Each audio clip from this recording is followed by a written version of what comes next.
Today, we are going to make some grass. No, I'm not in Colorado, so it's not going to be that kind of grass. It's our techniques that are so simple and sensible, your mowers have practically built themselves.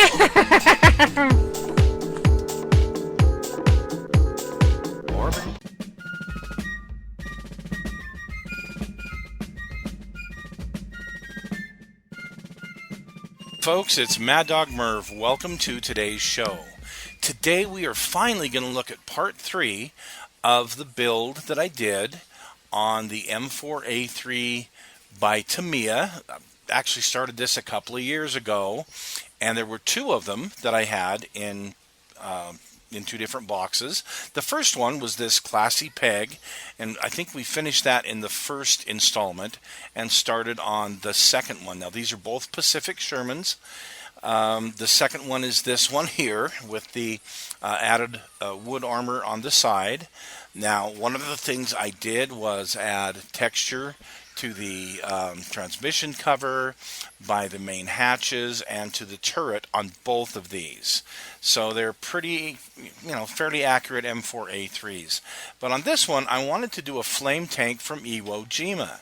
And you can see one here. There was 8 of them, M4A3s that the Marine Corps had. And, well, this is the particular one I'm building using some star decals that I had left over. And you can see what it's supposed to look like when it is done. So when we finished up with part 2, we were waiting on some parts, and I had them in photo etch. But recently, a friend of mine came up with these 3D printed screens for these Pacific Shermans. And of course, I'm going to take 3D printed over photo etch any day. And I'll try to leave a link for the STL file, the company I went through, but my friend printed out 2 sets for me. So I've got to use some up armor on the hull and on the sides here, and I'm going to use some extra tracks, and you can see all the extra tracks that I was able to come up with. My 2 figures, starting out with the Commander, I used a tanker head from, I believe it was Hornet, and the body is from a master box set of early war Marines. And I decided to put a helmet over the 50 caliber pintle stand, whatever you want to call it. It was there on the turret. So here's the other figure, and he is a Tamiya tanker that I just kind of tried to do the best I could to make him look like a Marine. How's that? So kind of a close-up, better view. You can see how those screens go. The one over the ventilator, I wasn't sure whether it actually belongs there on this particular tank or not, but I decided to put it there anyway. For the tools, I just gave them a nice tan color and then went over with some of this AK wood wash. I like how it turns out. It won't hurt to show you guys again the technique that I use on pretty much all my armor. Kind of a dry brushing technique. Now, what I've done this time is mission models, just olive drab, U.S. Army olive drab, and some radome tan.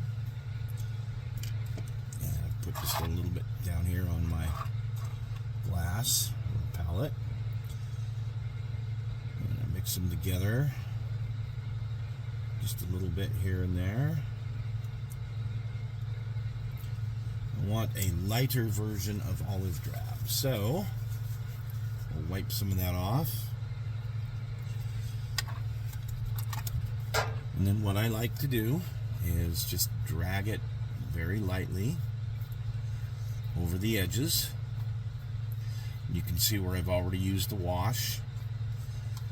And it just enhances the whole thing a little bit more.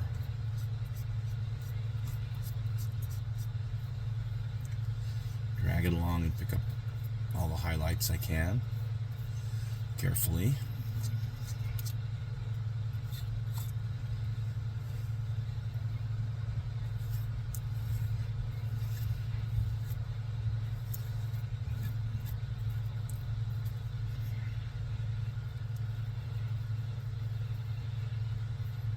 I could use a wet palette for this if I wanted. I'm just choosing not to at this point.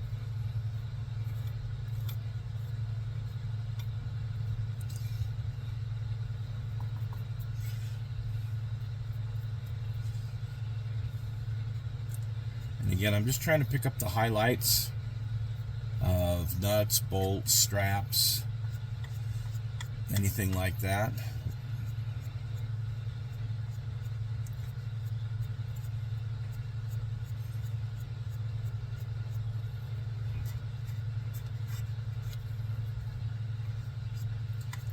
If I feel I get a little too much, I'll remove it in a few. Like right there. I'll have to come back and knock that down, I think. But you get the general idea of how I go over pretty much the whole surface. Every corner, nut, bolt, anything like that that I can possibly get to stand up a little bit. Even some of the texture here on the turret.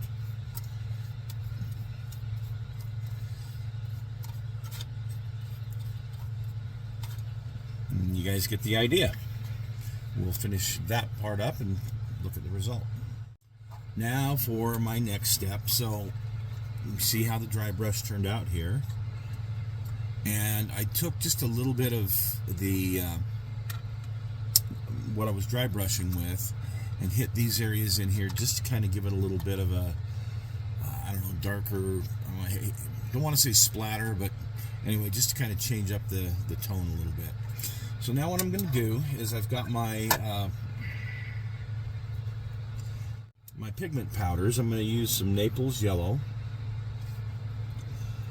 and some raw sienna. This one called Purple-Lite, which is kind of an off-white, light gray. And I'm going to mix this up into a powder to get kind of the color that I want. And now what I'm going to do is I'm going to go in to these areas and I'm going to apply some of this, and I'm just going to kind of scrub it in there.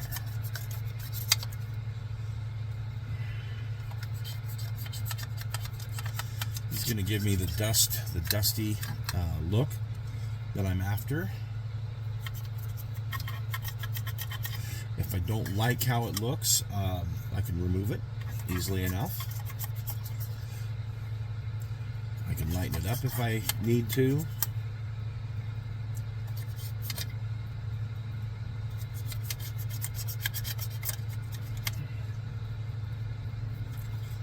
I'm going to put some here on the road wheels, the bogies, particularly towards the top of them.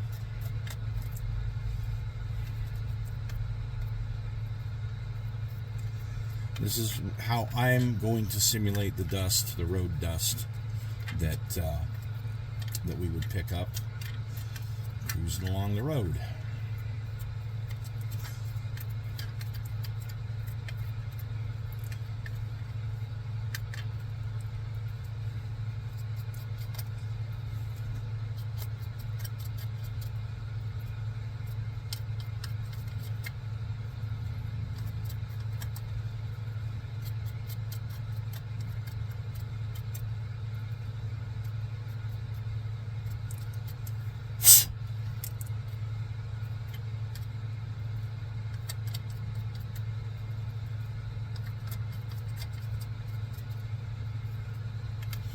And I do it to taste. I do it to how I like the look.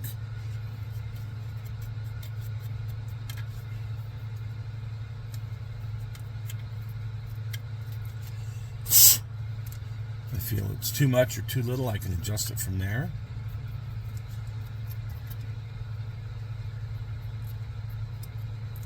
It's really easy to go overboard with this technique and maybe do a little bit too much, but there you go. There's how the dusty lower part is looking.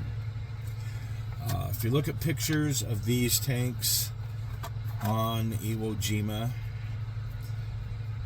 you will see not all that mud and crap that you get with the European Shermans. They would get bogged down in that fine black sand on the beach. They would get bogged down in other areas depending on weather. and which part of the battle it was taking place. But there were dirt-ish roads, and the pictures I've seen show quite a bit of dust. Not quite a bit of dust, but dust definitely.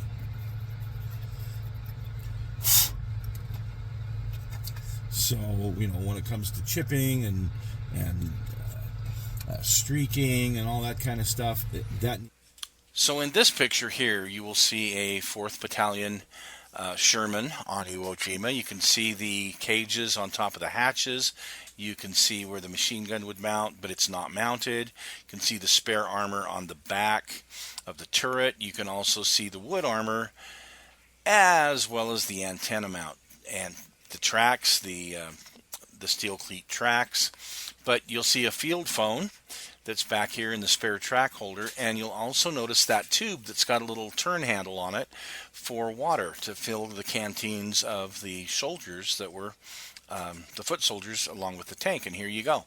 I tried to replicate that the best I could, just using some black wire and a brake wheel from an N-scale train. The water tank I got from an Italieri kit, and the antenna holder also came from an Italieri kit, as did the tow cable. I couldn't find my one from the Tamiya kit. So here we go. Here you can see the technique that I used for getting the dust, particularly on the back end there, and on the tracks, and on the wheels, and on the bogies, and how I subtly used some of that pastel on the main hull as well, particularly on the front glacis plate. You can see kind of the tonal changes. I mean, they got to climb up on the tank, right? So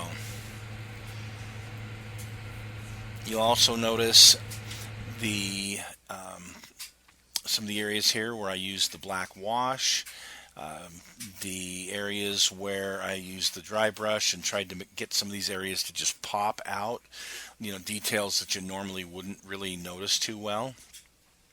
That dry brush technique, I really like how, look at the marks, the casting marks on the hull there, how they just really pop.